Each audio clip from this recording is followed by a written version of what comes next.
Go ahead and eat, but we will get into some things. Dave. Again, just telling you that. For those of you who don't know me, I'm David Kimball. Yeah. And I was president of Rotary in 1998, 1999. I wasn't here last week, although I watched it on Zoom, and I'm sorry I wasn't. And I hope everybody did see that program because it was a wonderful program. And you can get it still now on what is it? Well, Zoom. You can still go get it and watch it, and you should, because there were a lot of good things that were said during that. Anyway. I hope today to just sort of talk about my year, just to follow up on that, and a few other things about Rotary that I thought were very good that have happened to me. But first, do we have any guests? Bob. Hey,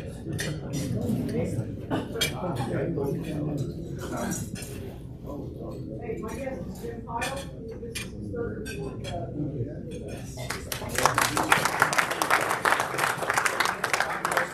Club member Dan Cole.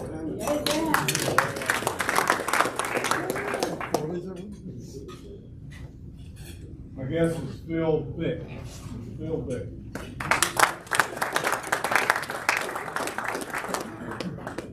Anybody else? David. My guest is Ann Ward, who's here because she loves McMixon. My guest is Wes Pope, former member, and he loves mixing also.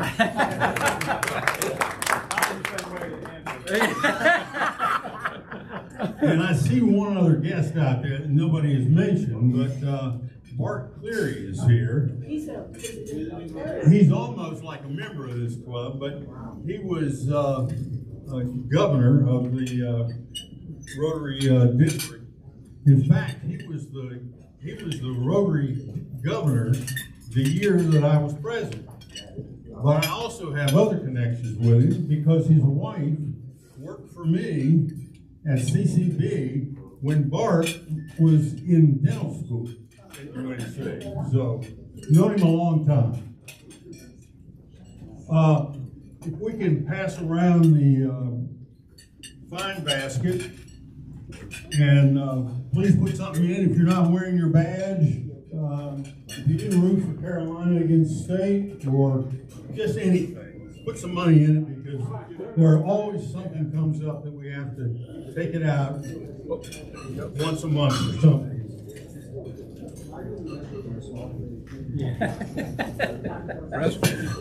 So let's have a blessing. If you bow your head. Dear God, thank you for the many blessings that you have given to us. We thank you for the opportunity to gather here today in fellowship and for having programs and in service that we do for our community.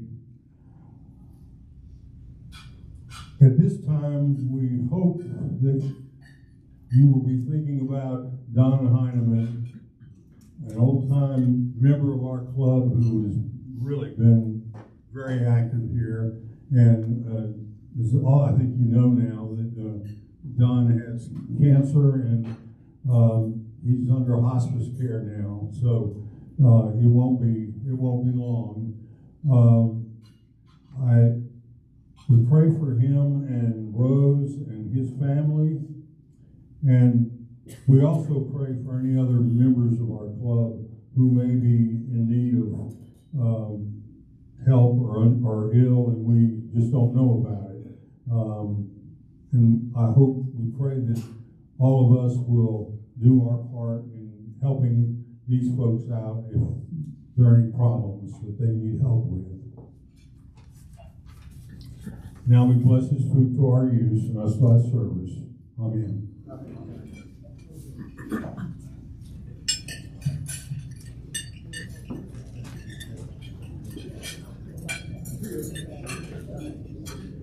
When I first got into Rotary, my first big job was to help out on a musical thing, a fundraiser with a club. And I was scared to death to get in there and do something like that. But Robert Oakes said, oh yeah, you know, we'll help you out. Go ahead and do it. And it was Bland Simpson, who spoke here recently, and King Mackerel and the Blues. And I loved that show, knew about it before and had seen it. My kids loved the show. I had to get involved in that. So I was in charge of going to businesses in the area and getting them to make a contribution that would go to charity that would help us out on this fundraiser. And it really was fun. It really changed my life because once I did that, I realized I could ask people for money again. And then when I had a chance to become, it was a big success. And when I had a chance to become president, that was the first thing I thought of. I said, I want to do something like that again because it will help the club. We'll make good money on it. And so that was what I did as my main thing in 1988 and 89. And in that time, Charles Harrison was the person that was in charge of doing this. And we had Mike Cross, and we had Mike Cross and put on the show out at East Chapel, or not East Chapel, at Chapel Hill High School. And it worked out very well. I think we raised about $25,000 from that. It's hard to raise that much money every year, so I think our club actually went into something where we'd have for a while anyway, you'd have a golf tournament one year and then you'd have a big thing like this. But it really was good, and I was pleased with how it worked. And back in those days, we had folks that would contribute to these things. Our major sponsors for this was UNC Hospitals. The other major sponsor, get this, Adam and Eve. They really wanted to get in on doing things like that. But all the banks would contribute. That's not there anymore. Quintiles, Resolute Builders, Billcom gave us some money, but they also did advertising for us, put us on the radio. So that was very good.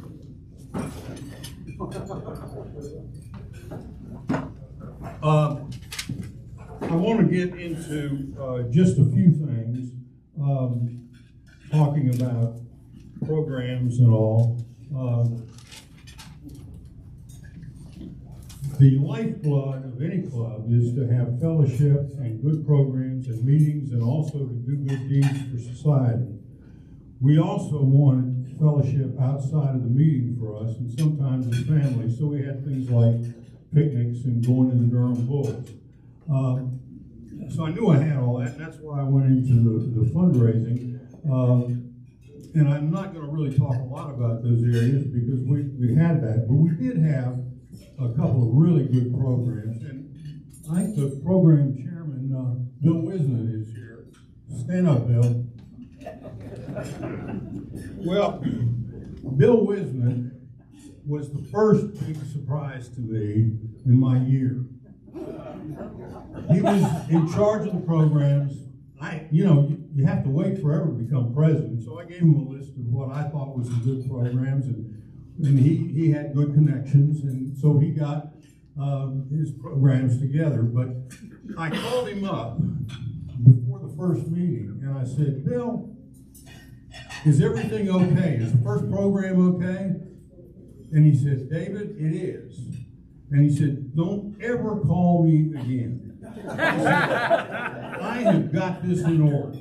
He said, you can trust me. Spend your time doing something else. Don't worry about the programs anymore. Now, that really made me feel good. But when I think about it, there are a lot of members that you all have experienced that when you ask them to do something, they do. And that was the type of thing. But he just told me not to worry about it. I had two programs during that year that I remember. that were really outstanding. The first one was Jim Hevner interviewed Bill and Ida Friday. We had a partners luncheon, and we had it at the Carolina Club. And we had an extended time for program and all. And Jim, you know, he did a wonderful job of interviewing people. And to have somebody like the two of them up there just talking about their career and their life together. I found this letter that Jim had written to Bill and Ida Friday, and I just want to read a little bit of it to you to explain what he was planning to talk about. We will, as always, we will let the interview follow the course of interest and curiosity, which you might expect the usual sorts of things we have covered previously. What turned you on in your early years, for example? I always like to talk about parenting, upbringing, and the environment, because all parents find that that's helpful in thinking about their own children. I hope we will have time to talk about why UNC was consolidated, the speaker band, Jesse Helms, athletics, point fixing, Frank McGuire, Bill Aycock, your own vision of how education might change during the next generation, literacy, and who knows what else. It was a great program. I wish we could have recorded that and have it like we do things today, because that would be something really good to have. The second program that came up that year that I remembered was Bill Guthridge, who was the assistant coach to Dean Smith. And Bill came every year to our club. I don't know how many straight years he did, but he probably would have joined our club if he didn't have basketball that he had to go off and work with. But he had a great sense of humor, and he was wonderful to have. And we decided to give him a Paul Harris Fellow, make him a Paul Harris Fellow. This was the first time our club ever gave a Paul Harris Fellow to anybody that was outside our club. Roger Jennings really put on a show with him too, as he always did. Roger pretended that he was Bill Guthridge's best friend and had all these things, that they had lunch together. It really was quite funny, and I wish we had some of that copy too, because that was a continuing thing all the time. Bill would just play along with it. It was good.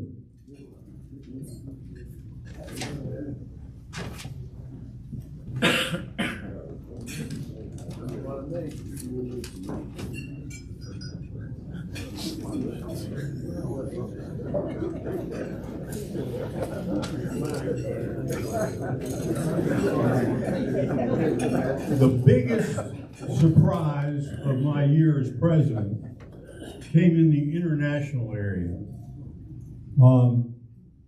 Is Brian Keeliff? I think I saw you here. Stand up, Brian.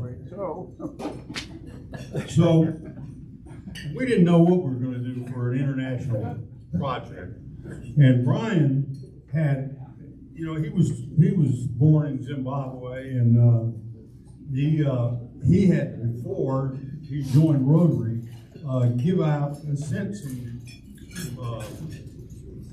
various things, clothes and all, over to Zimbabwe for poor folks over there. So he said, let's do something like that. So he started to work on this, and then all of a sudden, we had this big hurricane that happened in Central America, and they came out and they said, Rotary said, we want you to send money, we want you to do something for over there. So we changed what we were going to do and decided to do it for Nicaragua. Well, it became a very popular thing.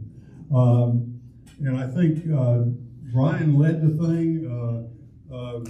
I know that Others in here were involved with that too, and we collected clothes from the from various places to give. A lot of it came from our club members. Bill Boland and Mike Fields were very involved in this. About 30 seconds left. Anyway, this project turned out to be the biggest international project we ever had. It was on the front page of the Chapel Hill newspaper. It was in the News Observer. We had other articles on it that were written. We sent 30,000 pounds of stuff over there in a 63 foot storage unit, which was much larger than the one we planned. So that was a great year. I had a wonderful time with this president, and I think anybody out there that is going to be president would have a wonderful time too. Thank you.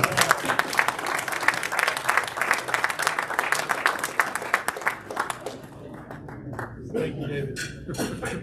Thank you, David.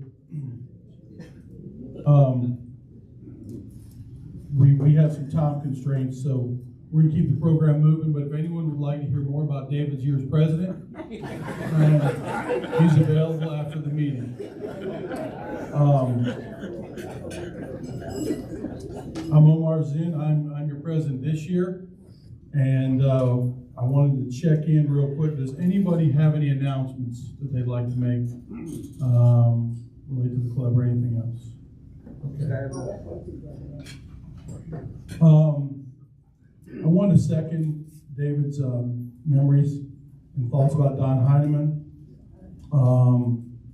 Most of you received the email that I sent out this week. Don is a dear friend and a longtime Rotarian, and he's certainly in our thoughts and in our prayers. And if anyone feels the need or feels the desire, please reach out to Don via phone call or email, as he is in hospice care now. Yes. I just left Don. He's not doing well, we know that. But he wanted me to specifically thank all of you who have contacted him and stayed in touch with him. His health is going down, but his spirits are good. Thanks. Thank you. Yeah, I spoke to Don earlier this week, and it was a tearful conversation. And it just goes to show that those are the kind of bonds that you form in this club when you get to know somebody and work with them and hang out with them. So please reach out to Don if you are so inclined. We have a trip that we're going to be doing. This is the first announcement for those of you who are not on the board or are hearing about it. We are going to be going to Asheville as a club. Whoever wants to go. May 12th through May 14th. You'll get your own hotel room. I've already contacted the Visitors Bureau. My wife's best friend works there, and they gave us a whole list of hotels. So we have 2 that we're going to choose from. You can stay wherever you want. You'll book it on your own, and shortly Tim Smith and Pat Phelan will be sending out an email. You'll go to our echrotary.com website and sign up. So more information forthcoming. Weather should be beautiful. We'll do brewery tours. We'll do group hikes.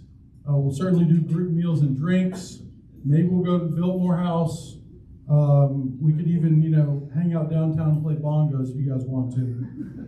But it should be a lot of fun. We have a special event happening February 10th, our Valentine's Day celebration. Nick Vaughn and Dan Rockaway will be hosting the event. So please sign up to let us know if you're bringing your spouse or partner, just so we can account for the number of meals we need to have ready. Our fundraiser for the Teacher Supply Store is over $5,400. We still have about 55 days to go, somewhere around that. So you'll keep getting emails, you'll keep getting pestered by me. That's nowhere near the $25,000 that David and them raised which these days would probably be more like $500,000. But we're going to try and at least get to $25,000 in today's 2023 US dollars. Maybe I'll call Adam and see if we get a sponsorship. If no one else has any more announcements, I believe Bill Bolin is going to announce our speaker today. So please welcome Bill Bolin.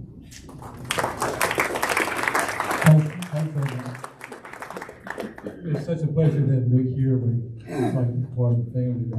Before I say that, I'm going to take just a moment to tell you something really exciting about Carolina sports. One of our own, Ricky Hijikata, is in the finals of the the Australian Open doubles. And so that's going to be very exciting. David, I would have had you introduce that. Ricky is very special, particularly David's family, because David's daughter Lauren is his girlfriend is over there, and she'll be sitting in this box watching. So let's all get excited about seeing Ricky. This is a big deal for Carolina sports. Jeff, I need some help with this introduction. This is Mac Brown. Sorry I can't be here today in person, but I am here in spirit. We have a special speaker. He's a young guy that I've known for many, many years that was raised by the best, our friend Woody Durham. And when you're dealing with Woody, you didn't get many words in, but they learned. And then it was his turn. He stepped up. And not only became one of the best in the country, but a Hall of Famer. And he did an amazing job for our Tar Heels and spreading the word and telling the story.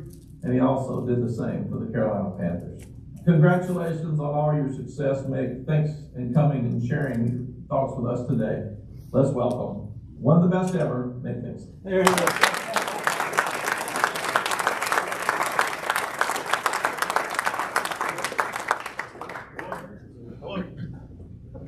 Right above your thumb, Mick. What in the blue heck is going on here? Mac Brown. So I'm so pleased to see that, because I can now conclude that William Mac Brown is not mad at me anymore for saying on the radio from University of Virginia that one fall day, when after one quarter of play it was Virginia 10, Carolina nothing. First downs were Virginia 9, Carolina none. Time of possession, Virginia 11 minutes 4 seconds, UNC 3 minutes and 56 seconds. And ladies and gentlemen, right now the Tar Heels have a drug problem on their team. And that is that their defense is getting drugged up and down the field by Virginia's offense.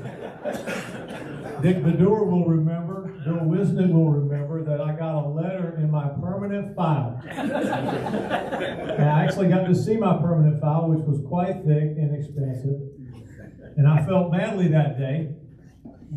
But Jim Hebner came to my defense. And I just want to say a couple of quick things about the Heb Dog. So James Allen Hebner, not able to be here today, but I hold him in incredibly high regard. I'm retired. I don't get off the tractor and stop playing dinosaur with my grandkids for many things, but when Jim asked me to come here, I was very touched and honored. He's watching right now. They say, Omar said he's watching right now, which I don't really care. I'm going to say what I want to say. And then we'll, as Jim used to say, fix it in post-production. But to come back to my hometown and to see just, pure T, mortal lock, slam dunk legends here like Diane Smith and like Bob Page and Coach Bob Ward, my Little League baseball coach, and I'm not kidding, Miss Ann, your husband, I don't know why, but he saw something in me when I was a 10-year-old left-handed buck-toothed, nearsighted, smart aleck pitcher on the Dodgers. I heard him say one time, Mickey Mixon may not be able to break glass with his fastball, but you put him in, he'll throw strikes and he'll get you out of the game. And I could just about start crying by telling you that those words, so I'm less than a decade old, but hearing Coach Ward say that he had confidence in me gave me confidence in myself. And many times throughout the years, I thought, Coach Ward said I could throw strikes, work quickly, and get out of the inning. So, daggone right, Mickey, have at it. And so, Coach, I owe you a debt that I'll never be able to totally square up. So thank you for what you did for me.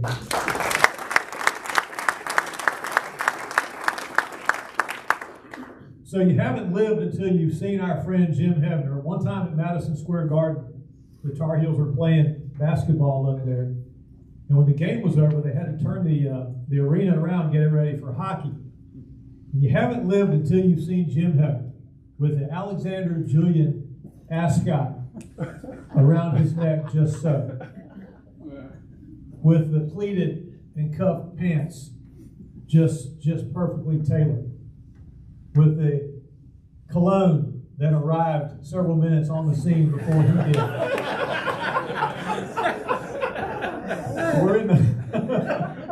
We're in the post-game show, and these two burly Teamsters from Madison Square Garden pull the electricity because they're trying to get ready for a hockey game that night. And you've not lived until you've seen Jim Hebner go up to these two burly savages, stomp his Amalfi loafer on the court, and say, "I demand that you restore power to this press row." And on that day, I remember thinking, well, Hebner's had a good life. But I'll probably have to tell Pam that he's at Bellevue hospitalized with broken bones and all over his body. But this is a principled man. And like Coach Ward, I don't know what Jim Hebner saw in me, but he could have hired anybody. But he brought me back to Chapel Hill to work with the great Woody Durham and work on these Tar Heel games. And it was my honor every second of the way. Now, one of my very best friends is here, Wes Pope, who was a member of this club until he was kicked out of the club.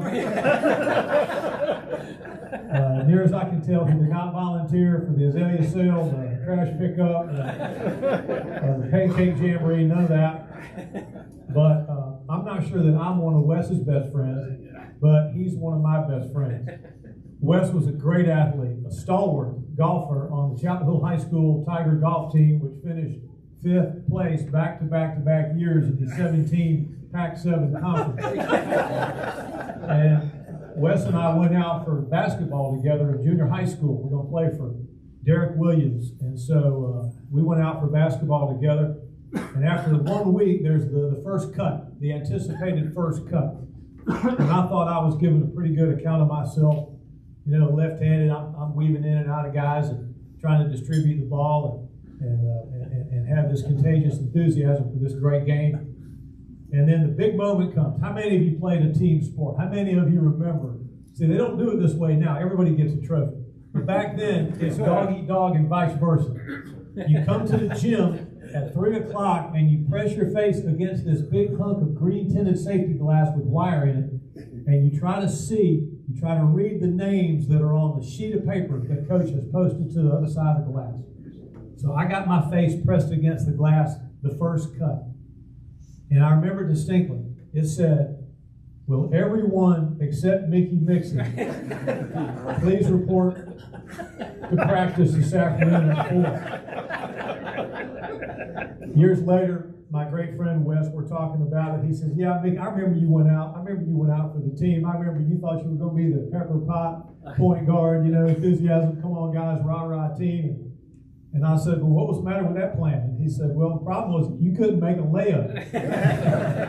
So everybody knew you were no good. But despite that, despite Wes charging me a tariff for allowing me to ride with him out to Finley Golf Course for golf practice, I had to buy him a milkshake at the dairy bar every day. This foretold his great career in banking and finance, the miracle of compound interest. I offered to bring a milkshake from home every day, but that was unacceptable to him. But Wes, love you, man. I appreciate you being here, and I think you should sign back up to the club.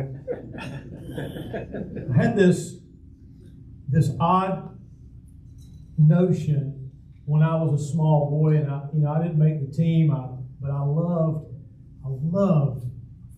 the heartbeat of the soul of a team. I had a curiosity about what is it that makes these athletes tick? What is it that motivates these coaches? Why do the fans feel so passionately about the Tar Heels, the Blue Devils, Demon Deacons, Wolfpack, Panthers, Falcons, Patriots, whatever? All I ever wanted to be since I was a kid growing up in this town was a sports broadcaster. Once I realized, of course, that genetics was an extremely unfair science. And that because my mother had smoked and drank so much during my gestation, that this happened. All I ever wanted to do was call games. But I had this belief in me that I had incubated and nourished and cultured, that this is not taking out somebody's pancreas. This is not arresting a criminal. This is not teaching a class. It's not putting out a fire. It's supposed to be fun. It should be fun. And so, coming back here in 1989 to work with Woody Durham, it was kind of interesting because Woody sort of, well, I don't know, how should we say it? I mean, Woody, I think one of the reasons people love listening to Woody was that the games were personal to him. The quality of Woody's life was affected by whether the Tar Heels won or lost. Is that fair, Diane? Bill? Absolutely. And so it was personal to him. And I always had the idea that what you do shouldn't be all of who you are, that we're broadcasters. It ought to be fun. I remember one time, so Woody did morning sports on WCHL. And I mean, you would have thought, I mean, it was life and death. Woody gave the scores with this weight of authority that made you listen. It made you pay attention. But Woody wasn't all about sports. He broadcasting sports. He loved to play golf. So every summer he'd disappear, go to the beach with Gene, and I would substitute for him doing morning sports on WCHL. On the morning that I'm telling you about right now, the school lunch menu, Larry Stone was our morning man. The school lunch menu given by Larry before he threw it into me, substituting for Woody Durham, morning sports on WCHL, whole town listening. I remember the school lunch menu was corn dog, fruit cup, and milk. And I remember thinking, man, I remember those days. My heart sank. Larry says, corn dog, fruit cup, and milk, and now here with 7:15 sports, here's substituting for Woody Durham, here's Mick Mixon. So I rattled this piece of paper into the mic. And radio, I just love radio. Radio is that theater of the mind. All your dreams can come true. You can crash and burn. You can soar like an eagle, all in the space of one sportscast. I crinkled this piece of paper in the mic, and I said, Stoney, I said, you forgot to give the Durham Academy school lunch menu. And he's giving me the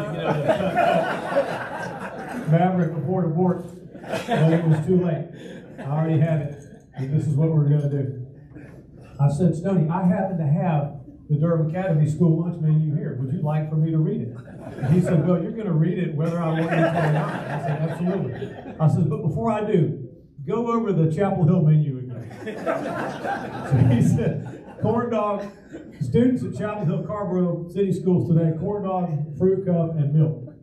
And I said, okay, so at Durham Academy today, lunch begins with Caesar salad, iceberg lettuce. The entree, well, there'll be a shrimp cocktail to begin the festivities. The entree will be pan-seared medallions of beef or grouper almondine. And then there'll be baked Alaska for dessert, and the wine steward at Durham Academy, Mr. Guy LeBlanc, has selected a lovely fruity German Liebfraumilch for the grouper, and a California Cab 1995 for the beef. And now, your morning sports update. So, I do the morning sports update, and Bill Wisnick comes by. We had a little glass in this. So Bill has arrived at work, and he gives us the double thumbs up. He says, Mick, now that's the kind of material we need on our radio. Now Woody never would have done that, Mick. That's fantastic. And by the way, who's this tall, humorless Ichabod Crane funeral director looking guy who's in the lobby? And He says, I'm the headmaster at Durham Academy. Do you remember this, Bill? So the headmaster at Durham Academy, Ichabod Crane, or whatever his name was, he's driving to work down the Franklin Street, and here's the school lunch menu for the private school, and he pulls in, and he dog cussed me. He chewed me out. He chewed out my parents for having me. He chewed out their parents for having my parents. And I remember him jabbing, and he sort of even smelled like formaldehyde. I remember him jabbing his bony finger in my chest, saying, do you realize how hard our parents work to provide this opportunity for their kids to go to DA, Durham Academy? And I said, sheesh, what a grouch. I mean, sir, Dr. Crane, it was a joke.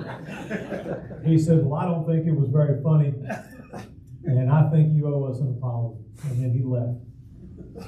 Bill comes to me and says, Mick, now this is not the kind of material we need.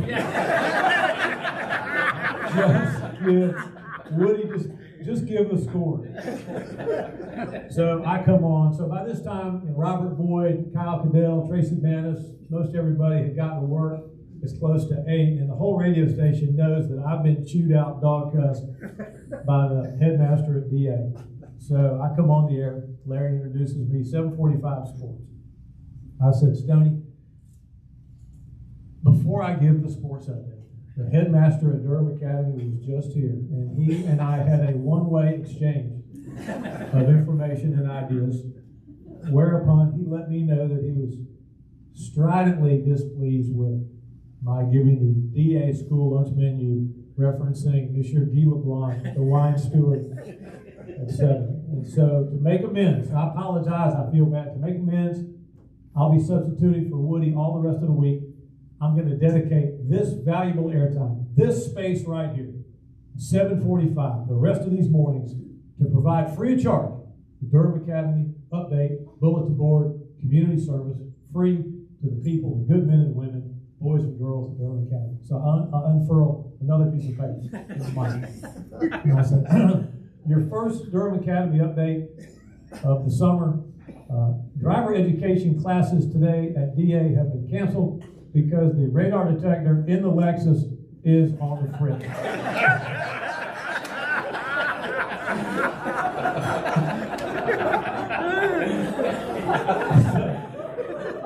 Anyway, that was kind of fun. I rightly enjoyed that. Woody gets back into town. Mick, what the hell is this I hear about the damn school lunch menu? But we had some fun. What time do I have to stop speaking? Seriously. You can go as long as we stop at 2, but you can start taking questions whenever you want. You got about 25 I do not want you to come up here and give me the hook. And it's only the second time in history. I don't like guest speakers that lose track of time, so I'm going to try to be a good steward of that. And I would like to hear some of your questions. Let me just tell you one thing very briefly, and then maybe I'd love to hear what you guys have to say or want to say. So in 2005, I got contacted by the Carolina Panthers of the National Football League, and they invited me to apply for a job there as their voice, the play-by-play announcer. And I was very touched. So I went to Charlotte, coat and tie, drove to Charlotte, all-day interviews, exhausted. About a week and a half later, they invite me back, another all-day interview. About 2 weeks later, they invite me to come back, a third all-day interview. I'm telling you, whatever you think about the Panthers, glaciers move down continents faster than the Carolina Panthers make personnel decisions. I was about out of suits, and I was definitely tired of going to the Eastgate barbershop and getting my hair cut back when I had to concern myself with such things. On the 4th day-long interview, I'm to meet Mr. Richardson, the legendary Jerry Richardson, the only man at that time who was a member of the North and South Carolina Business and Athletic Halls of Fame. 6'6", the follicle density, the nails done just so, and a reputation for being plain spoken almost to a fault. Everybody around me was so nervous. The program director, the community relations director, and all the department heads that knew that I was coming back, fourth interview, and this was going to be the moment to meet Mr. Richard. So 12:30, 1 o'clock comes, we're eating lunch at this Italian restaurant called Frankie's on Moorhead, 2005, winter of 2005. Mr. Richardson will be waiting for us at 2. Mick, hurry up, finish up your chicken marsala. We don't want to be late. I said, my God, it's 12:45. We're 8 blocks from the stadium. No, don't be late. And whatever you do, look him in the eye. He likes it when people look him in the eye. Whatever you do, look him in the eye. I said, okay, I will. And we got to go. Mick, finish up. We got to go. And whatever you do, don't call him Jerry. Oh my God, for Pete's sake, nobody calls him Jerry. We all call him Mr. Richard. Even his wife calls him Mr. Richard. So let's go. Waitress, check, please. And Mick, whatever you do, give him a firm handshake. He likes a firm. You don't give him a firm handshake, I hate to tell you what fine is on it. So everybody's so nervous. I'm thinking, I haven't been nervous, but should I be nervous? Their nervousness was making me nervous. So the big moment comes. Henry Thomas takes me in to meet Mr. Richardson. The door's open, and there he is, former Baltimore Colt. Took a $2,500 check from the playoffs in the late 50s and turned it into a Hardee's restaurant, turned it into Spartan Foods, one of the most successful business people in the history of this region. And he doesn't disappoint. He looks good. I'm looking at his suit. I give him a firm handshake. His hand feels just like butter, lotion, no calluses, no nothing. Nails perfect. I remember looking at his suit thinking, his suit cost more than the truck I drove to Charlotte in. We sit down, talk for a little bit. Then in a moment I'll never forget, he bangs his hand on the table. He says, Henry, how about if I take Mick up to the suite where Rosalind and I will watch the games? I'm thinking, that's a good sign. He probably doesn't do that unless he's interested in me. Henry says, yes, sir, Mr. Richardson. So Mr. Richardson reaches into his pocket, takes out this secret card, swipes it across a bookcase. The bookcase spins around like Get Smart, becomes an elevator. We go up this secret elevator, and the doors open, and now we're in this suite. And I look out over Bank of America Stadium. The field looked like something that the Augusta National groundskeepers had worked for years on. Beautiful sunny day. The sun's coming right in on my face. The skyscrapers of this vibrant center of banking and commerce seem to lean in as if they want to eavesdrop on this seminal moment in my life. Mr. Richardson motions me to a black leather chair. I sit in the chair. I'm a car guy. I love cars. And I sit in this soft leather Ricardo Model Mine. I mean, I'm just looking at the chair going, what did they feed the cow? That gave their life to make this. I've never sat on a leather like this. And so I got this big old Italian lunch, chicken marsala, pasta, the chicken, the sun shining in. Mr. Richardson motions me to this chair. I sit down in this chair and I'm getting kind of drowsy. Not only that, but Mr. Richardson's not asking me any questions. He's talking to me. He says, Mick, do you know what an important hire? Do you know who Vin Scully is? Well, yes, sir, I do. Do you know who Peter Angelos is? Yes, sir, I do. Well, Peter Angelos is a friend of mine. Let me tell you one thing. So as Mr. Richardson talks and talks and talks, the sound of his voice, the chicken marsala, the sun, is causing me to sink further into this chair. And I'm kind of drowsy. And as he's talking to me, and my eyelids are getting heavy, he says, Mick, we view this as more than just a play-by-play. We view your job here as you'd be a representative of our team. You'd represent me. And while he's talking, he reaches into his pocket and he takes out some chapstick. And he looks at me and he stops. and he offers me his chapstick.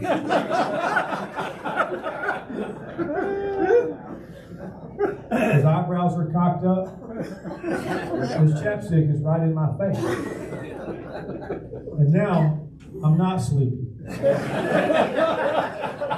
Now, and I'm sorry, I just got to tell you, I just got to use this word. It is the holy shit moment of my life. Sorry, Jim, I'm sorry about that. Bleep that out. Because I don't know what is the answer to the chapstick question. Coach Ward never told me. Jim Hebner never told me. Bob Page never told me. Bill Wisnett never told me. My buddy Wes Bobcat Pope never told me. Diane Smith never told me. No one in my hometown, no one in all the games I've traveled, all the miles, all the press boxes, the planes, the trains, the bus rides, the batting cage, nobody ever told me. And I know there is an answer. I know it's either, son, if a man offers you his chapstick, you turn it down. Because no man wants to go to war with another man who's stupid and spineless enough to mindlessly take another man's chapstick. Or, the answer is B. Son, if a man offers you his chapstick, you take it. Because no man wants to go to war with a man who won't take another man's chapstick. But I don't know what the answer is. And I'm thinking, there goes the dream, the ivy-covered cottage, the padded little feet, the NFL gig, because I don't know. Dick Bedour never told me. He never pulled me aside and says, Mick, let me tell you something. The man offers you his chapstick. I look at him, I look at the chapstick. Meanwhile, I'm looking at his lips to see if there's any kind of, I don't know, herpetic lesion. Because I'm thinking about doing it, and all these thoughts I know, do I fake it? Do I pretend? Would you know if I fake it? So I look at him and I said, Miss Richard, no thank you. I'm fine. That seemed to satisfy him. He put chapstick on his own lips, capped it back. A couple weeks later, I get another call. I come down, pee in a cup, get the job, start working for the Carolina Panthers. Fast forward 7 years. I'm at work. This one night at my desk, Jerry Richardson comes into my office, and he doesn't just sit down. He pops up on my desk and sits on my desk and hovers over me like a big chicken hawk. Another beautiful suit, nails, hair, everything just so. And he looks down at me, and I had to look up at him because he's tall. He said, Nick, anybody been messing with you? And I said, no, sir. He said, well, good. If they do, you let me know. Because Rosalind and I want you to be proud. We want your family to be proud of where you work. I was about to start crying again. I said, Mr. Richardson, I am. I love working here. And while I'm talking, I reach into my pocket and I take out some chapstick.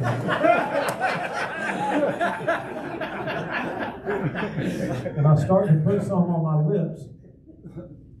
And he looks down at me, and in this Twilight Zone, Rod Serling, everything changed. His voice got kind of high, and he looked down at me and he saw the chapstick, and he went, may I?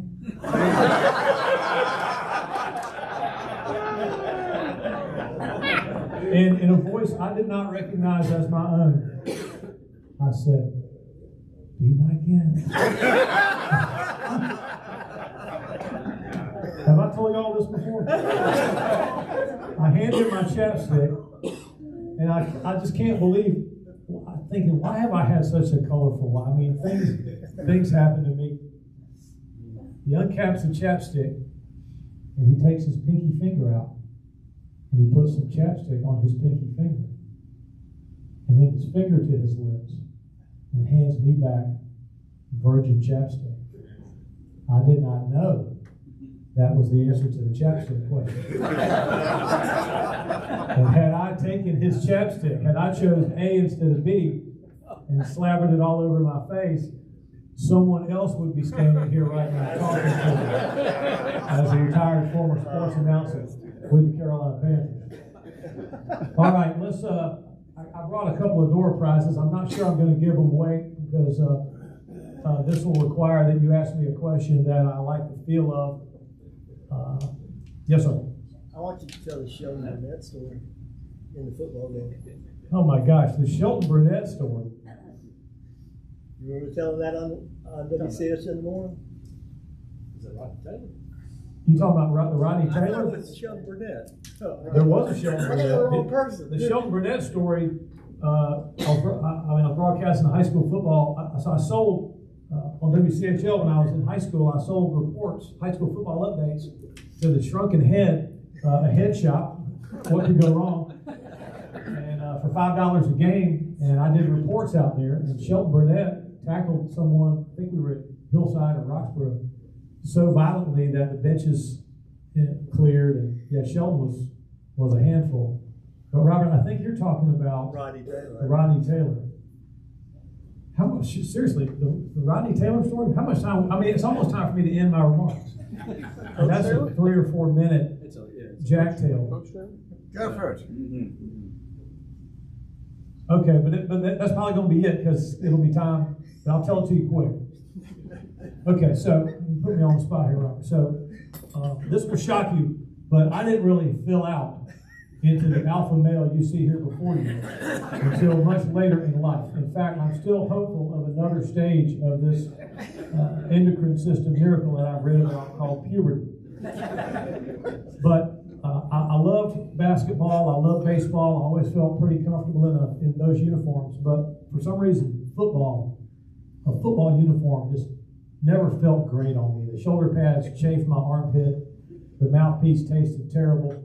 The helmet issued to me by the town of Chapel Hill for the City League, I guess I call it Mike League or Pop Warner now, this was City League football, youth football.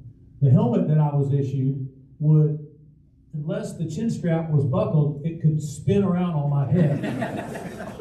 And I played on the worst team in the league, the Chargers. And I realized as I got older that all the teams I played on were the worst team in the league.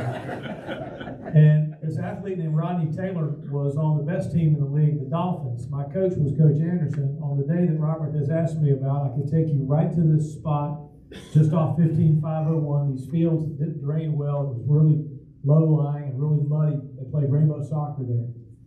I'm about 10 years old, and we get Jeff Augustine got hurt, and Mike Fallon got hurt, and I don't know, Gus Jardine or somebody got hurt, and Coach Anderson walking around the sideline on this muddy day, and the Dolphins are trampling us, killing us because of Rodney Taylor. Coach Anderson looks at me and goes, "Mickey Mixon, get in there at linebacker, and tell the rest of the guys, be on the lookout for Rodney Taylor running up the middle." So I find my helmet. I'm filled with a joyous Noel in my heart because I had played the entire 1967 season and had not had, it's a record that still stands, I had not had to wash my uniform even one time. And it looked like I was back to defend the title for 68, and now I'm called upon. I get in the game. So I put my helmet on and I jog out to the huddle. And when I get to the huddle, I got about as far as the huddle is from me to Bill, and I see my teammates out there going. They did not greet my arrival into the game with a lot of enthusiasm. So I got out there and I got in the huddle and I said, "All right, boys, Coach Anderson specifically told me to tell y'all to be on the lookout for Rodney Taylor." Y'all know him, running up the middle. So ready, break. So we break the huddle. It's a cold day, raw day, late October, 1968. I put my hands on my knee pads in at middle linebacker. And I breathe in and I can see my breath.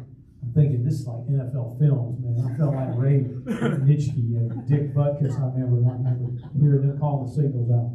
They snap the ball, and my life then slows down to a second-by-second crawl. I hand the ball to Rodney Taylor. And about Rodney, I always felt it was kind of unfair that Rodney Taylor drove his own car to the games. And Rodney had sideburns, and nature had been real good to Rodney Taylor. And a girlfriend, a 401k. I mean, Rodney was just advanced.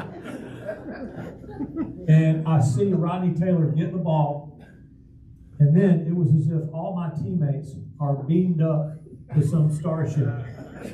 And in a corridor wider than this table, it's just me and Rodney Taylor. Rodney gets on me, and I remember thinking, oh, I know now how a squirrel feels when a truck is barreling down and the squirrel, you see the squirrel go, run left, run the right, run left, run the right. But I hatch a plan. Okay, I'm gonna wait till he cuts one way to avoid me, and then I'm gonna dive on the ground the other way as if I had just guessed wrong. I stepped into the breach, but he faked me out. But as Rodney gets closer to me, it becomes aware to me that he has hatched a plan. And his plan is not to cut, not to fake. He has sized me up. I'm number 25, and he lowers his head and gives out with this guttural groan.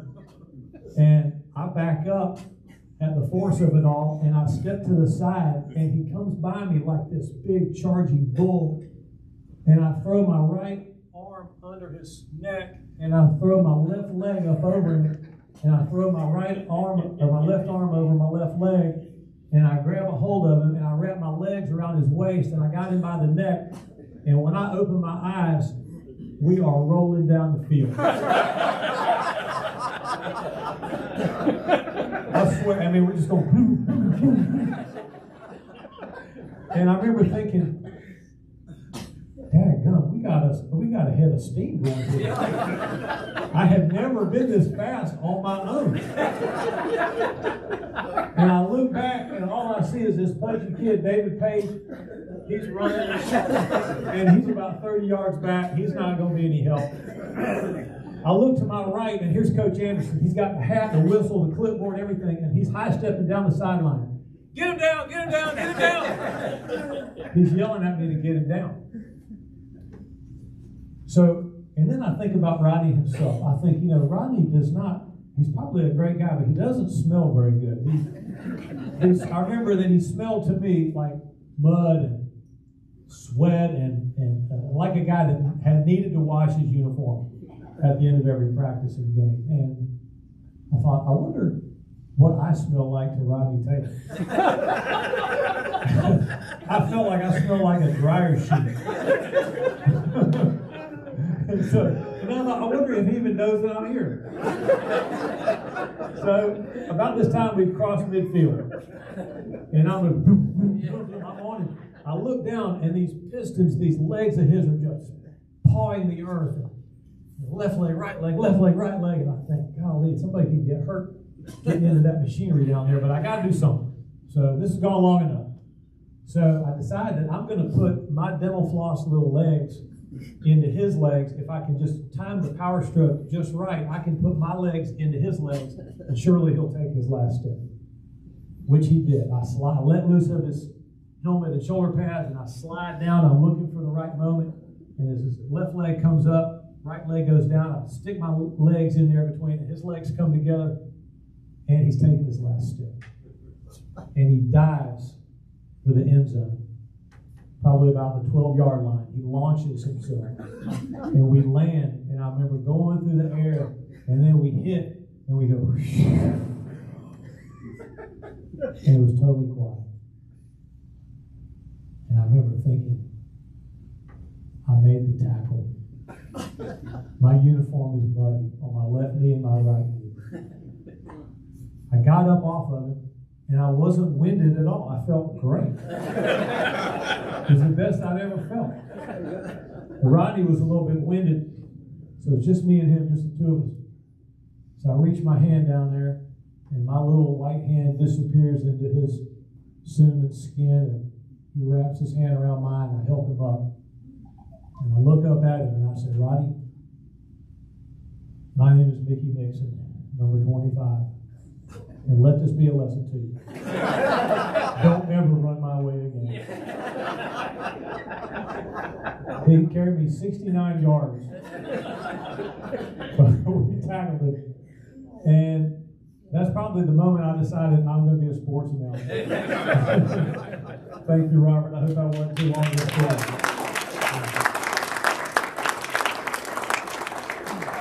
We got time for one more question. No, I'm kidding. So for Robert having having the temerity to ask me that and embarrass myself, I'd like to give this Panther garment to this woman right here, Ms. Payne. And I realize these aren't exactly sought after now with some poor decision making my former employer has possibly made lately, but oh well. Comment on the new head coach for the Panthers. Diane said, comment on the new head coach for the Panthers. Well, I see that I'm out of time, and this has been great. You know, y'all know Frank Reich. I mean, he's got a reputation. Former quarterback at Maryland, former quarterback with Buffalo, former QB with the Panthers. Good football coach. Good man, good football coach. Big guy, eating up with it, knows the game. I'm sure he'll do well. But the optics of it, and I'm just saying, I mean, I don't work there anymore, so they can't fire me. But the optics of it appeared a little bit curious to me, Diane, because I know Steve Wilkes, and I know what an incredible man Steve Wilkes is.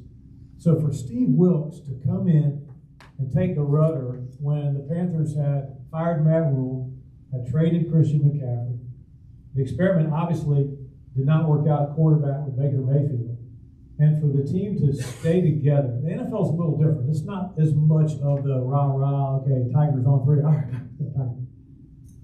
but there's some of that. These guys are pros, but they also care so passionately. And for them to rally around Steve Wilkes, and Steve Wilkes has been a head coach of the league before. He didn't get a chance during his 1 year at Arizona. I just thought, man, I hope my former employer knows what they're doing. Because I was kind of rooting for Steve Wilkes to get the gig. Is that fair enough? Let me ask you, you've seen all these sportsmen. Who are your superheroes? I mean, there must be one or two that just stand out and say, these were classic, brilliant sports people. What's your name? No, I'm being serious. I'm trying to know you. Brian. Brian. Hey, Brian. I'm Nick. Brian said, who are your sports heroes? I don't know. I mean, Bob Ward is one because of what I said earlier. There's a linebacker for the Panthers named Thomas Davis that if I heard anybody say anything bad about Thomas Davis, I'd probably have to get physical with him. Thomas Davis is pure class. Great family man, great leader, great in the community. But my heroes really aren't, maybe they should be, but my heroes, Brian, really aren't the athletes or the coaches. My heroes are more the people who have time for you, the people who have time for mentorship, the people that teach and sacrifice. My job was I don't even call it a career. I didn't have a career. I didn't. I had and please don't read hopefully you've got more going in your lives than if you're so desperate for entertainment. Please do not read all my bio facts and all that. It was my pleasure. It was my honor. I felt like it was my job to make the listeners, my employer, happy, not anybody's job to pat me on the back and make me feel good. So, anyway, great question. Let me think about it, and I'll get back to you. Here's Omar for some words of wisdom for you all. You got time for one more question? You want to do one more question? Okay, let me see. I got one more garment, so I got to give this garment out to somebody. I thought I would give it out to a kid who was here. That's the closest thing I've seen. Yes, ma'am. I'm curious your thoughts about the outcome of the games this weekend, and who's going to be in the Super Bowl. Golly, I have no idea. We hand it back to her. What's your name? Jody? Buffalo and Dallas. Those were my picks. I know. That tells you how much we know. The coaches don't. Nobody knows. I mean, the Bengals, with what they did, I mean, they just jacked Buffalo's jaw. And Buffalo's got a crew. So for the Bengals to control the line of scrimmage the way they did on both sides, I think they're going to be a tough out. So I think it's going to be their year. And maybe San Fran from the NFC side. All right, you guys are awesome. Love you. Appreciate it. Thank